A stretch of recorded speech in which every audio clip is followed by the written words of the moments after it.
Lumabas sa pag-aaral ng UNICEF na 3 sa bawat 10 Pilipino walang maayos na toilet o palikuran. Sa pagdiriwang ng World Toilet Day, binigyang diin ng Department of Health ang kahalagahan ng pagkakaroon ng malinis na palikuran. Makakatulong daw ito sa pag-iwas sa maraming sakit, lalo na sa diarrhea. May report si Dano Tingkungko.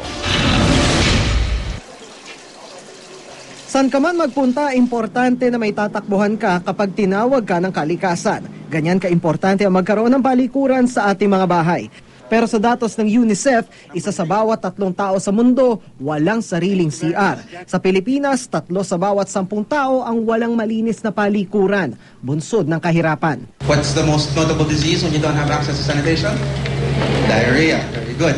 You also get other diseases like cholera, dysentery. All of these diseases are preventable if you just had a toilet.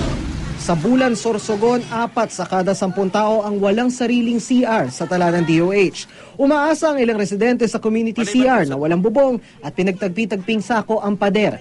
Kaya ang pagligo sa ilog daw kadalasang ginagawa. At ang pagdumi kung hindi sa tabing dagat, ibinabaon na lang daw sa buhangin. Siguro kung nasa 10, lahat po dito lang kubeta.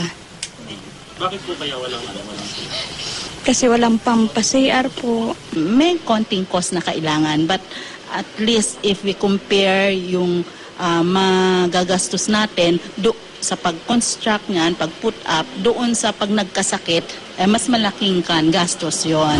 Ginanita sa San Lazaro Hospital ang World Toilet Day para palaganapin ang kaalaman sa importansya ng malinis na palikuran.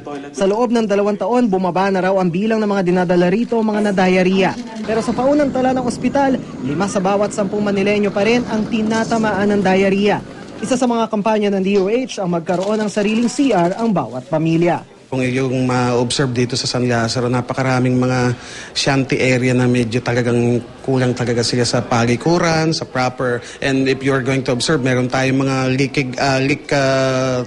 mga tubo, mga line na mga tubig na doon nila kinukuha yung ating doon nila kinukuha yung kanilang mga tubig na ginagamit sa pang-araw-araw nila. So that's really a big problem. Dano Tingkungko, GMA News.